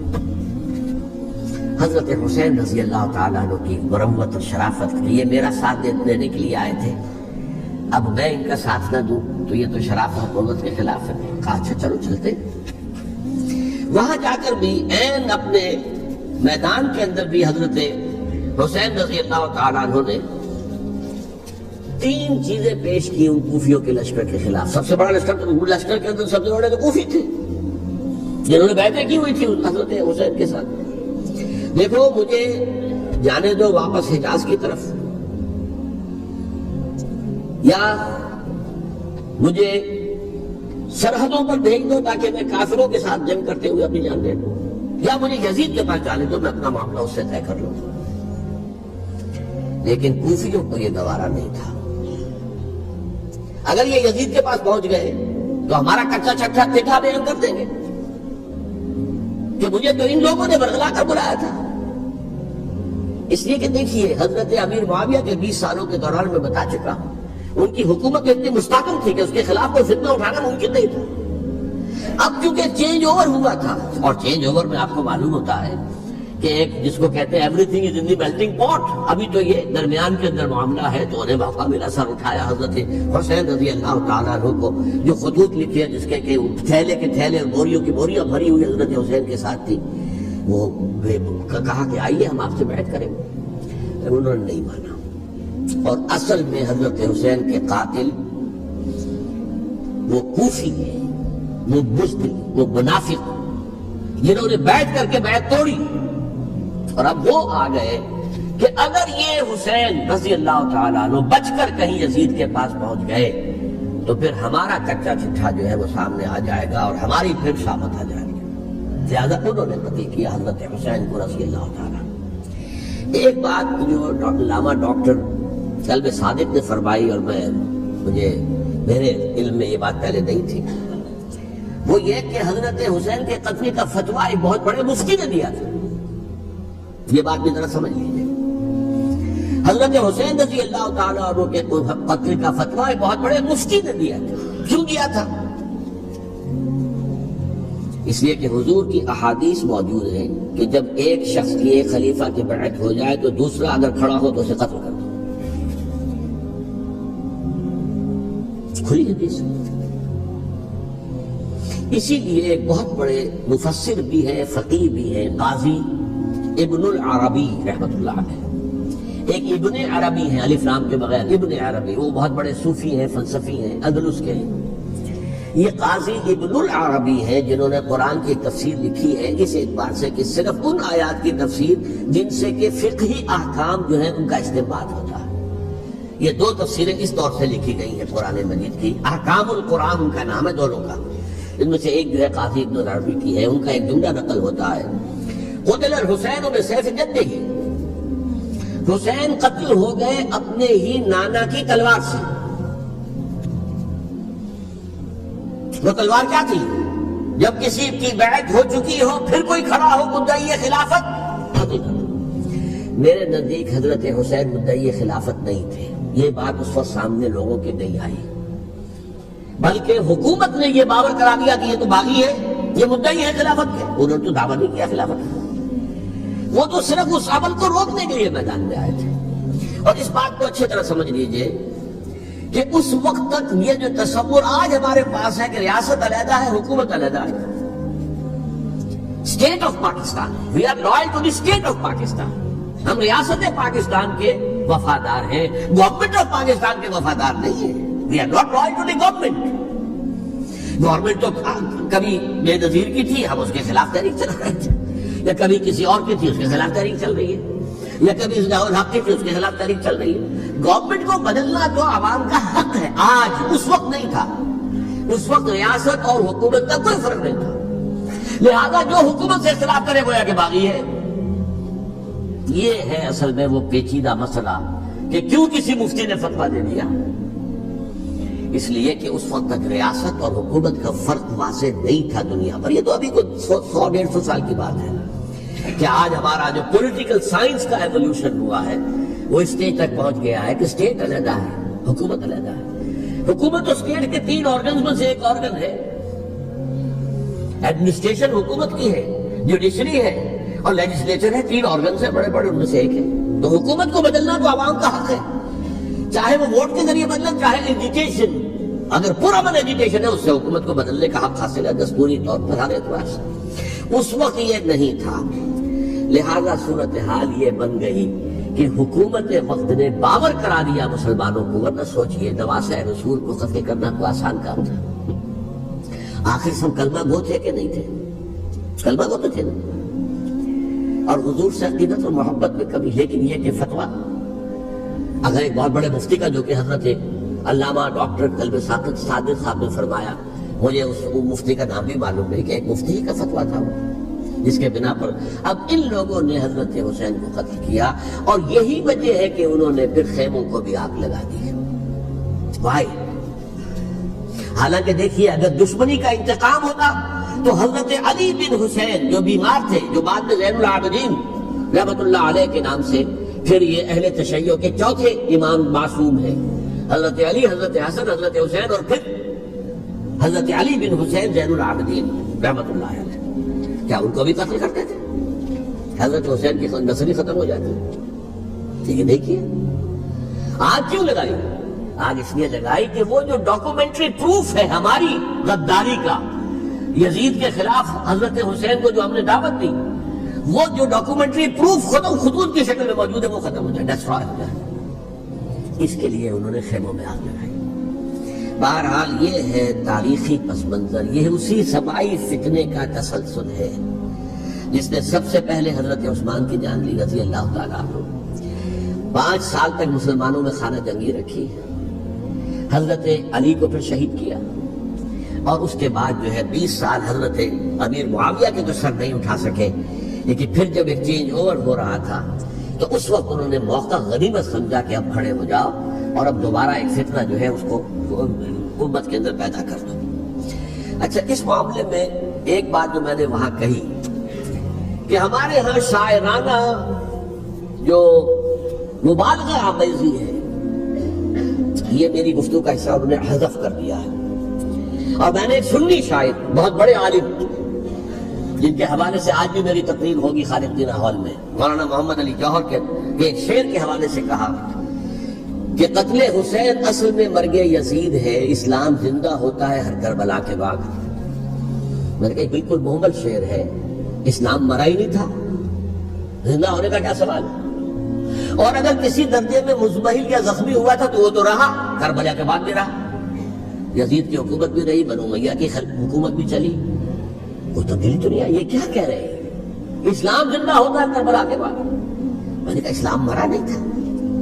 جیسے میں نے یہ کہا کہ ملوکیت جو ہے وہ اب خط شروع نہیں ہوئی، ملوکیت تو 20 برس پہلے شروع ہو چکی تھی، حضرت امیر معاویہ تھے، لیکن ظاہر بات ہے کہ حضرت حسن نے، حضرت حسین نے اس کو قبول کیا، اور حضرت حسین نے تو پھر 10 سال تک ولی عہدی جو تھی چاہے بیعت نہیں کی لیکن اس کے خلاف میدان میں آ کر چیلنج تو نہیں کیا۔ اس اعتبار سے یہ معاملہ جو ہے اسلام زندہ ہوتا ہے کربلا کے بعد، یہ بے تکی بات ہے۔ ہاں، حضرت شاہ اسماعیل شہید رحمۃ اللہ علیہ کی اگر میں تشبیہ کو، تمثیل کو سامنے رکھوں تو اسلام کی عمارت 6 منزلہ ہے، 6ٹھی منزل ٹاپ کی وہ گر گئی، 5 منزلیں انٹیکٹ تھیں، اسلام مرا نہیں تھا۔ عدالت میں شریعت کے مطابق فیصلے ہو رہے تھے، قاضی تھے، مفتی تھے، شریعت نافذ تھی، اسلام کیا مرا تھا؟ جبکہ خود کہہ رہے ہیں علامہ قلب صادق کے ایک مفتی کے فتوے سے حضرت حسین کو قتل کیا گیا۔ اب وہ مفتی کی رائے، اس کی بدنیتی ہو، جو بھی ہو وہ جانے، اللہ جانے، لیکن عام مسلمان کیا کرے؟ اس پہلو سے اسلام مرا نہیں تھا۔ ہاں، ایک منزل گر گئی تھی، وہ گری نہیں، 1000 برس تک گری نہیں، یہاں تک کہ آ کر مغربی امپیریلزم نے اس کے گرایا، ملوکیت کا معاملہ ختم کیا، اور وہ جبریت ملوکیت دوسری آ گئی، ورنہ وہی بادشاہی چلی ہے۔ بلکہ دور بنو امیہ میں وہ بادشاہی پوری طرح اس نے بالوں پر نہیں نکالے تھے، اصل بالوں پر تو اس نے نکالے ہیں دور بنو عباس میں آ کر، اور پھر سلاطین جو ہے جو خلفاء ہے وہ کبھی بادشاہت تھی، اور کیا تھا، وہ خلافت تو نہیں تھی۔ تو یہ تو اسلام میں جو بھی نقص واقع ہو گیا تھا، کبھی واقع ہو گئی تھی، وہ جو کی تو برقرار رہی، اس کو بھی تسلیم کیا۔ میں اللہ کا شکر ادا کر کے کہتا ہوں کہ دونوں حضرات، دونوں شیعہ دانشور اور بڑی اعلیٰ سطح کے جو شیعہ عالم تھے، انہوں نے اس بات کو تسلیم کیا اور میری اس بات کو چیلنج نہیں کیا۔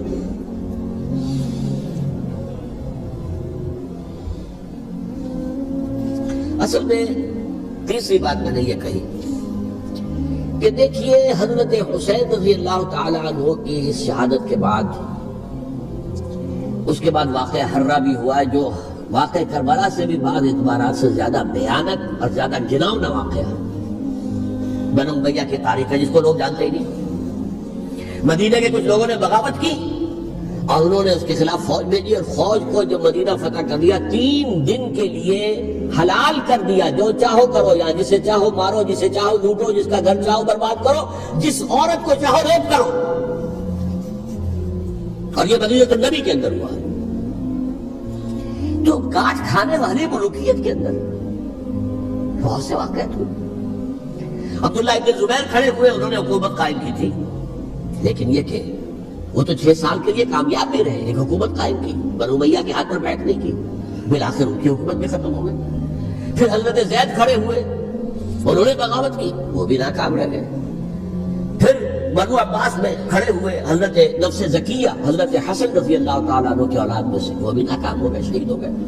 پھر یہ سمجھ لیا گیا کہ اب یہ جہاں تک چھٹی منزل ہے وہ تو دوبارہ تعمیر نہیں ہو سکتی. یہ تو جس کی لاٹھی اس کی بھینس, جس کے پاس طاقت ہوگی اس کی حکومت ہوگی, جس کا قبیلہ زیادہ قوی ہوگا, جس قبیلے میں زیادہ عصبیت ہوگی, مضبوط ہوگا, متحد ہوگا, طاقتور ہوگا, اسی کی حکومت ہوگی. البتہ اس کے نیچے لوگوں کے اخلاق کی اصلاح کرو.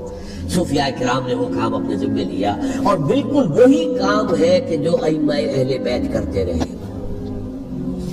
حضرت حسن کی اولاد میں پھر حضرت علی بن حسین رضی اللہ عنہ, حضرت حسین کی اولاد میں پھر امام محمد باقر, امام محمد جعفر صادق, اور اس کے بعد بھی 5 اور.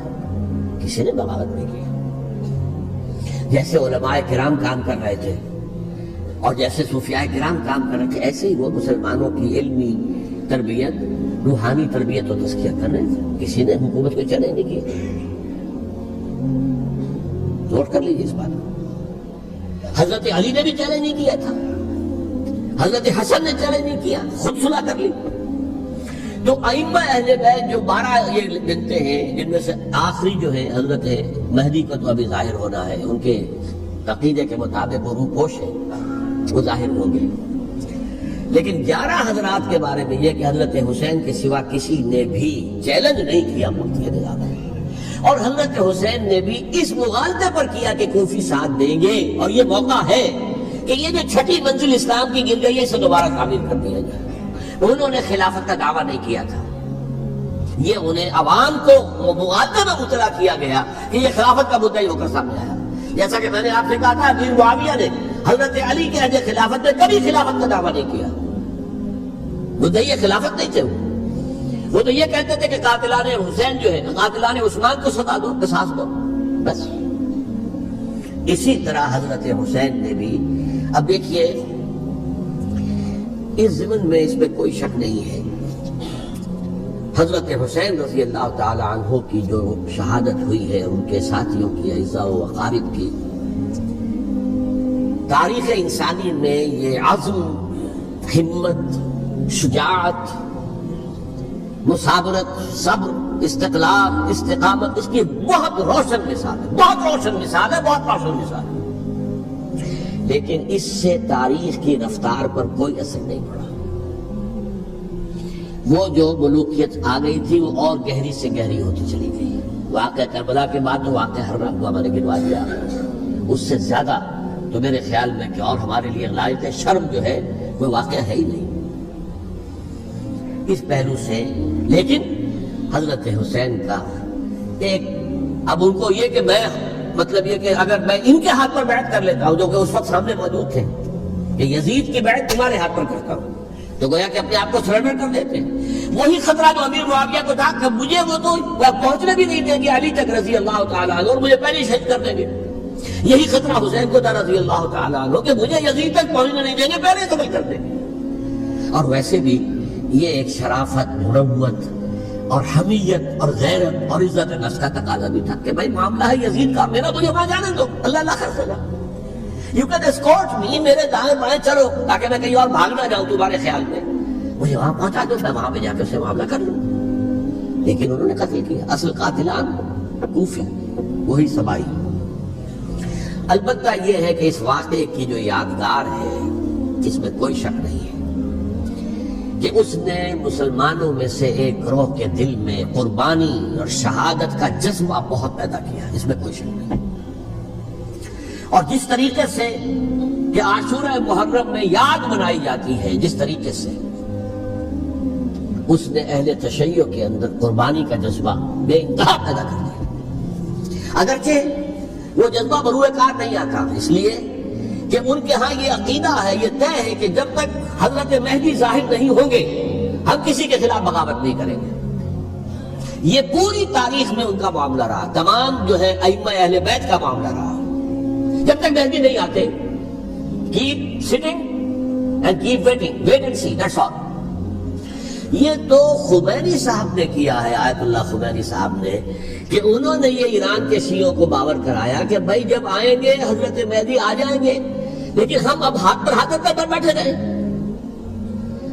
باطل کو چیلنج بھی نہ کریں، ہمیں کچھ تو کرنا چاہیے، وہ ہاتھ پاؤں ہلانے چاہیے، اور کچھ نہیں تو مہدی کا راستہ جو ہے صاف کرنا چاہیے، تمہید کرنی چاہیے، ان کے راستہ ہموار کیا جائے۔ تو یہ ان کی بڑی عظمت ہے آیت اللہ خمینی صاحب کی، کہ اہل تشیع ایران کے جو ہے ان سے انہوں نے یہ بات منوا لی کہ ہم بالکل انرٹ نہیں بیٹھے رہیں گے، بلکہ اپنے نائب امام قرار دے کر اور ولایت فقیہ کے فلسفے کے حوالے سے، یہ دو چیزیں ان کی جو ہے بنیادی فلسفے کی ہیں، وہ اس وقت میرا موضوع نہیں ہے، انہوں نے عوام کو ایسا کھڑا کیا ہے کہ 20,000 سے لے کر 30,000 کے درمیان انسانوں نے جانے دے دی، عورتوں کے جلوس نکلے، شیرخوار بچہ گود میں ہے عورت کے، اور گولی کھا رہی ہے اور مر رہی ہے، گر رہی ہے۔ اب سوچئے زندگی کتنی عزیز ہوتی ہے، اور شیرخوار بچے کے لیے ماں کی جو زندگی ہے، اس ماں کو اپنی زندگی کتنی عزیز تر ہوگی کہ اپنے لیے نہیں تو اس بچے کے لیے مجھے جینا ہے، لیکن نہیں، گولیاں کھائیں گری۔ یہ جذبہ انہی میں ہے۔ واقعہ یہ ہے کہ اہل سنت کے اندر یہ جذبہ نہ ہونے کے برابر ہے، یہ میں واشگاف الفاظ میں کہہ رہا ہوں۔ پورے عالم اسلام میں صرف شیعہ ایران ایسا نکلا ہے کہ جس نے بادشاہت کا خاتمہ کیا، باقی سعودی عرب میں بادشاہت بیٹھی ہوئی ہے، ڈٹ کر بیٹھی ہوئی، اربوں ڈالر کا ایک ایک محل بنتا ہے ان بادشاہوں کا، اور سنی سن کوئی حرکت نہیں۔ وہ تو اب جو حرکت ہو رہی ہے وہ اینٹی امریکن حرکت ہے جو ہو رہی ہے، وہ در حقیقت وہ مسئلہ بالکل دوسرا ہے جو اس وقت ہو رہا ہے، لیکن یہ کہ عالم اسلام میں کوئی تحریک ایسے نہیں اٹھی۔ یہ اہل تشیع میں ہے جو بالکل استثنائی بات ہے کہ انہوں نے جو ہے ایک ایسا بادشاہ جس کو کہا جاتا تھا کہ اس کا جو اسلحہ خانہ ہے وہ ایشیا میں سب سے بڑا اسلحہ خانہ ہے، جو 2500 سالہ پرانی جو ایک عظمت تھی ایران کی، اس کو دوبارہ تازہ اور زندہ کرنا چاہتا تھا۔ 2500 سالہ برسی اس نے بنائی تھی، اس کے لیے ایک شہر آباد کیا تھا کہ خسرو یا سائرس یا ذوالقرنین قرآن مجید کی اصطلاح میں اس کی یادگار بنائی تھی، اور وہ سوچ رہا تھا کہ وہی عظمت دوبارہ ایران کی ہوگی جو کہ خسرو کے زمانے میں تھی، جس کا قرآن مجید میں سورہ کہف کے اندر ذکر ہے، مشرقی فتوحات، مغربی فتوحات، شمالی فتوحات۔ کہ وہ بادشاہ ہے، اس کو بھاگنا پڑا وہاں قربانی کی وجہ سے۔ تو یہ جو ہے واقعہ کربلا نے، اس میں کوئی شک نہیں ہے کہ ایک ایسی مشعل روشن کی ہے جس کو کہ ہر شخص کو دیکھنا چاہیے۔ یہ بھی انسان، جیسے کہ اقبال نے ایک شعر کہا تھا غالب کے لیے، فکر انسان پر تیری ہستی سے یہ روشن ہوا ہے، پرے مرغ تخیل کی رسائی طاق ہو جا۔ تو فکر انسان پر حضرت حسین کی قربانی سے یہ واضح ہوا ہے کہ انسان کس حد تک جا سکتا ہے قربانی دینے کے لیے اپنے کسی مقصد کے لیے۔ مقصد ان کا جو تھا، میں نے اسی لیے آیت پڑھی تھی، معاذ اللہ ثم معاذ اللہ۔ میں ایک آخری بات جو کہہ رہا ہوں وہ نوٹ کر لیجئے، ایک خاص انتہائی نقطۂ نظر کے عام کیے جانے کی وجہ سے سنیوں میں بھی ایک انتہائی رد عمل پیدا ہوا ہے، ایکسٹریم رائٹسٹ سنیز۔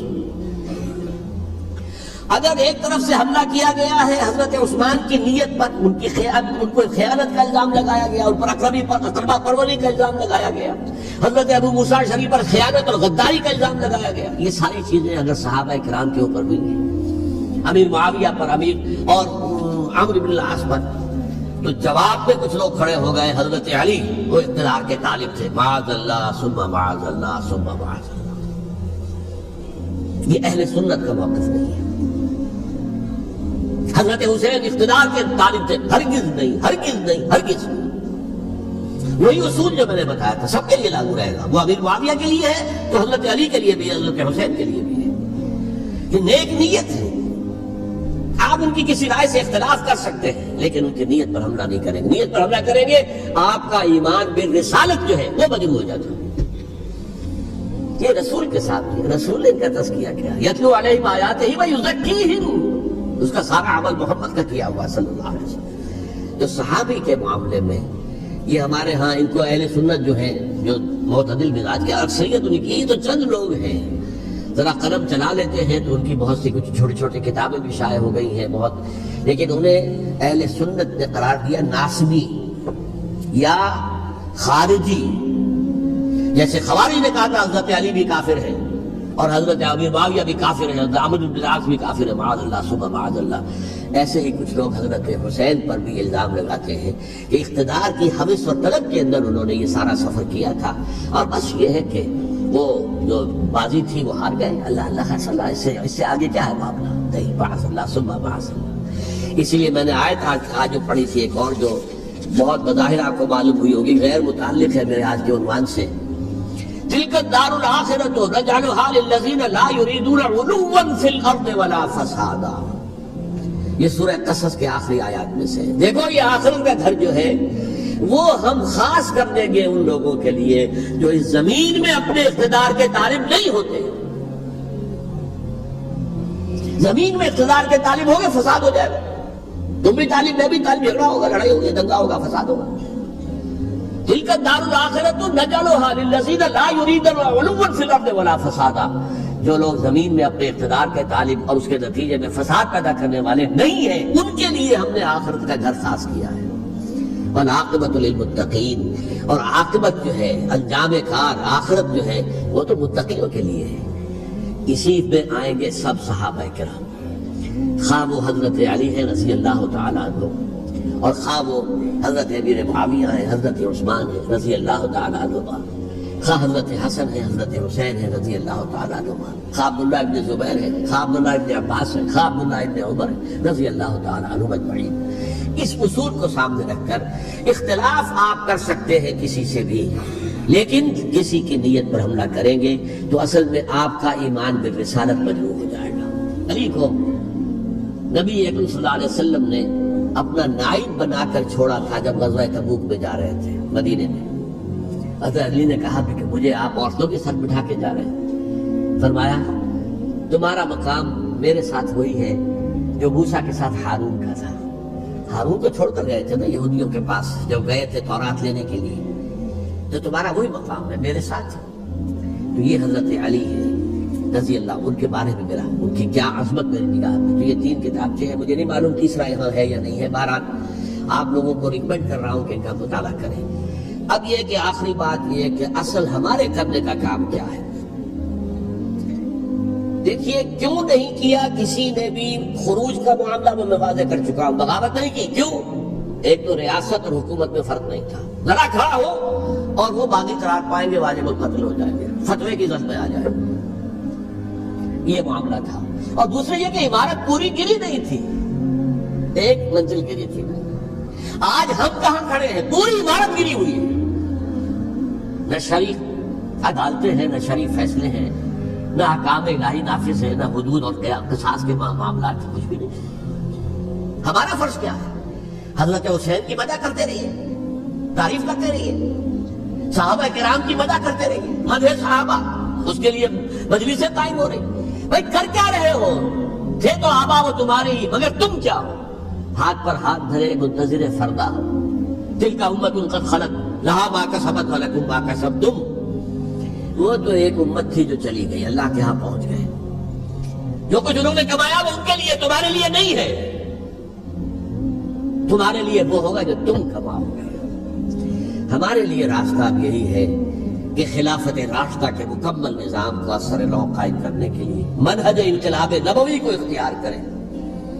میری کتاب اس پر، کیسٹس اس پر، آڈیو کیسٹس، ویڈیو کیسٹس، سی ڈیز، نہ معلوم ڈی وی ڈی، سب کچھ موجود ہے۔ سیرت النبی پر تو میں عرض کر چکا ہوں، فلسفہ سیرت النبی سمجھ نہ آئے تو میری کتاب پڑھیے، ورنہ سیرت النبی آپ پڑھ لیں گے، واقعات معلوم ہو جائیں گے، فلسفہ سیرت سامنے نہیں آئے، اس کا آپ مطالعہ کریں گے میری کتاب سے۔ اور دوسرے یہ کہ یہ خلافت قائم کرنے کے لیے جو جد و جہد ہم کر رہے ہیں، تحریک خلافت پاکستان جس کا میں داعی ہوں ادنا سا، وہ تنظیم نہیں ہے، میں اس کا امیر نہیں ہوں، وہ تحریک ہے۔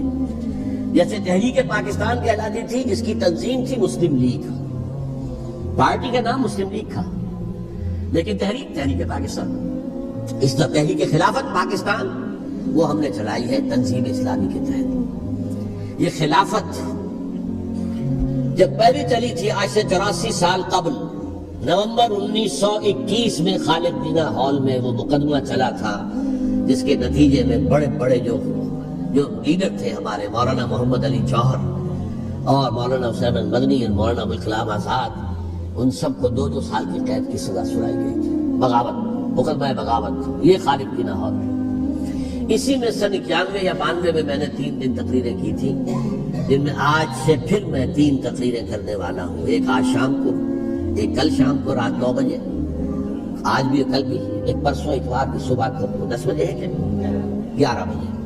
تو ان میں آپ حضرات شرکت فرمائیں تاکہ اصل جو ہمارے کرنے کا کام ہے، تاریخ کو بھی سمجھنا چاہیے، تاریخ کے عوامل کیا ہیں، کیا پس پردہ عوامل کا اثرات ہے، کیا کسی شے کی اصل حقیقت ہے، وہ سمجھنا چاہیے۔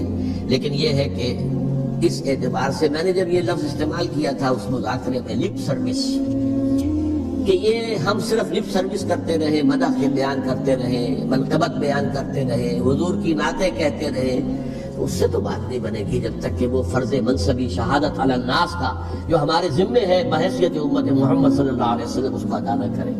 مجھے خوشی ہے کہ اس کی بھی تائید دونوں حضرات نے کی، ہاں یہ لپ سروس کا معاملہ ہے۔ اللہ تعالی حضرت حسین کے نقش قدم پر چلتے ہوئے، بلکہ اصل میں تو ہمارے لیے اسوہ رسول ہے محمد صلی اللہ علیہ وسلم، اس پر چلتے ہوئے ہم پاکستان میں اسلام کا نظام خلافت قائم کرنے کی جدوجہد